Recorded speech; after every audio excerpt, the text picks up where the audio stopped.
তো এতক্ষণ ধরে কিন্তু আপনারা সেই ইস্যুগুলো যেই বিষয়ে কনফ্লিক্ট অলরেডি জেনে গেছেন। আমার এগুলো নিয়ে ব্যাখ্যা করার জন্য আমি আসলে দাঁড়াইনি। আমি এখানে দাঁড়িয়েছি এতক্ষণ ধরে যেই ইস্যুগুলো আপনারা শুনলেন সেগুলোকে আমরা একসাথে করব। যেমন একটি গল্প আছে না, যে সেই 6 অন্ধ ব্যক্তি একটি হাতি দেখেছিল, তারা কিছু দেখতে পায় না। একজন যে হাতির দেহটি ধরেছিল সে বলেছিল যে হাতি হচ্ছে দেয়ালের মতো, আরেকজন লেজ ধরেছিল সে বলেছিল হাতি হচ্ছে দড়ির মতো, আর যিনি হাতির সুরটি ধরেছিল সে বলেছিল বল্লমের মতো। তো আমরা এখন এই প্রতিটিকে আলাদা আলাদা ব্যাখ্যা না করে আমি সামগ্রিকভাবে অন্ধ না হয়ে চোখ খুলে এই সুপারিশগুলোকে একটু একসাথে করে আপনাদের কাছে উপস্থাপন করতে চাই।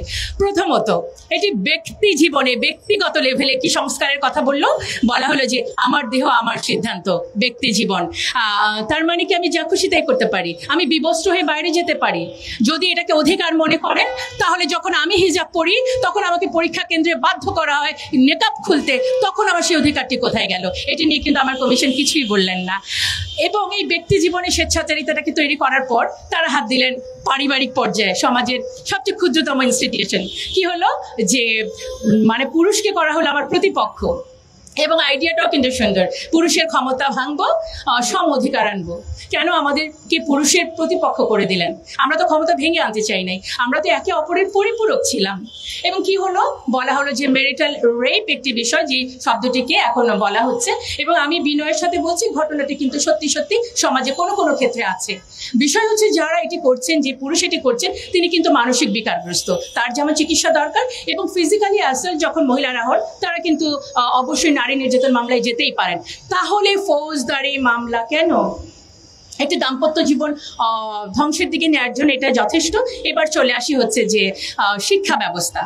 শিক্ষা ব্যবস্থার আগে আমি একটু সম্পদ নিয়ে বলতে চাই। এটিও তো পরিবারের ইস্যু।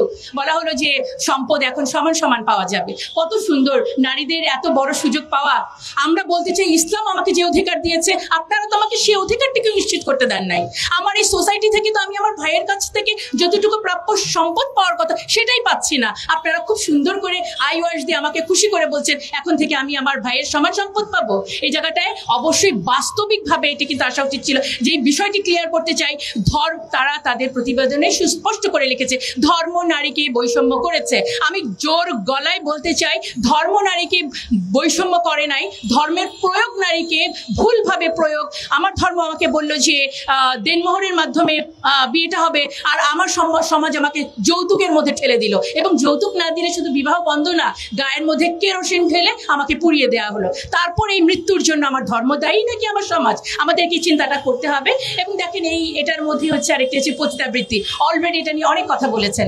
এবং আপনি আমাকে আমার দাম্পত্য সম্পর্কের মধ্যে সংঘাত বাড়ালেন, আমার ভাই এবং আমার বাবার সাথে সম্পর্কে সংঘাত জড়ালেন, এবং পতিতাবৃত্তিকে করে দিলেন উন্মুক্ত।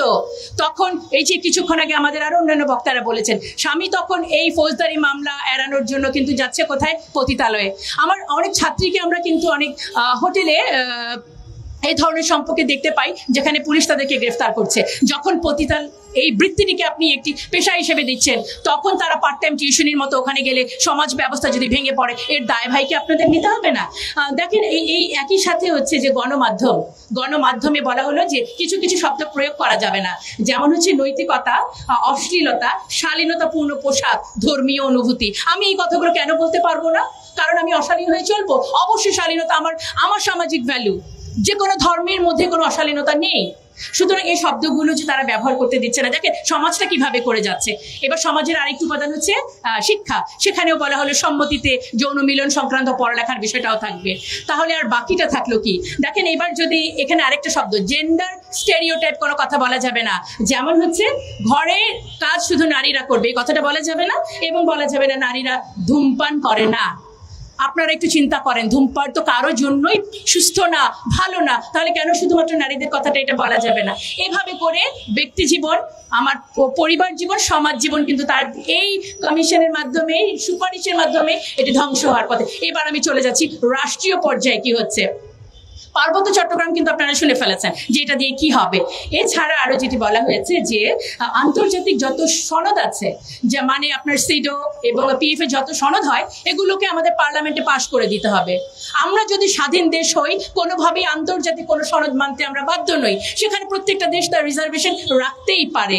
সেই আন্তর্জাতিক সংস্থার সনদ আমরা এভাবে করে মেনে নিব যারা মানবাধিকারের নামে অমুসলিমদের সমর্থন করে এবং ফিলিস্তিনের মতো জায়গায় যখন এভাবে মৃত্যু হচ্ছে, যে সংস্থা চুপ করে থাকে, আপনারা তাদের প্রেসক্রিপশন যদি বাস্তবায়ন করতে বলেন, অবশ্যই আমাদের অবস্থান এটার বিপক্ষে। আমাদেরকে আমি পুরো বিষয়টাকে হাতি দেখার মতো, একসাথে দেখার মতো কেন বললাম? কারণ হচ্ছে এটি একটি পাশ্চাত্য প্রেসক্রিপশন, মানে ইমপ্লিমেন্টেশনের একটি ছক। সেটি কিভাবে?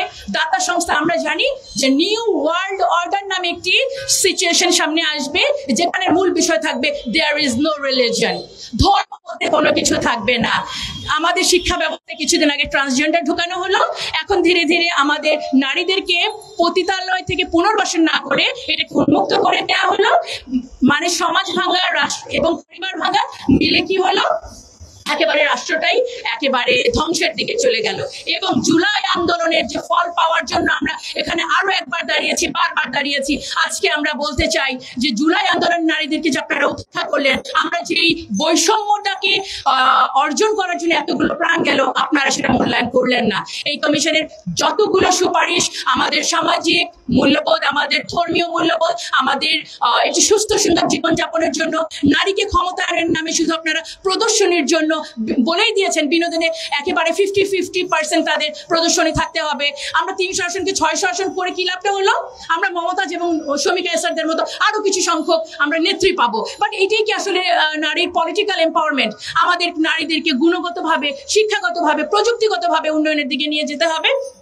এবং এই যে আন্তর্জাতিক যে পায়তারা, যে একটি দেশকে ধর্মর একটি ইস্যু ধরে এবং ধর্মীয় মূল্যবোধকে শেষ করে নারী পুরুষকে প্রতিপক্ষ বানিয়ে, পরিবারগুলো ভেঙে, সমাজ ভেঙে একটি রাষ্ট্রকে একেবারেই মুসলিম রাষ্ট্রগুলোকে যেভাবে করে শেষ করা হয়, আমি যে আমাদের যে বর্তমানে ডক্টর ইউনূস আমাদের অত্যন্ত শ্রদ্ধেয়, তিনি যেভাবে দেশের হালটি ধরেছেন, আমি এই মুহূর্তে মনে পড়লো যে নারীদেরকে আমরা ক্ষমতায়ন করতে চাই। গত পার্লামেন্টে আমরা কি দেখলাম? আমরা দেখলাম আমাদের প্রধানমন্ত্রী, স্পিকার সবাই নারী, কিন্তু ওনার মতো ফ্যাসিস্ট নারী নেতৃত্ব তো অনেক পুরুষের মধ্যেও নাই। তার মানে কি আপনারা বলবেন যে শুধুমাত্র নেতৃত্বে, ক্ষমতার সংখ্যা বাড়িয়ে দিলেই নারী ক্ষমতায়ন সম্ভব?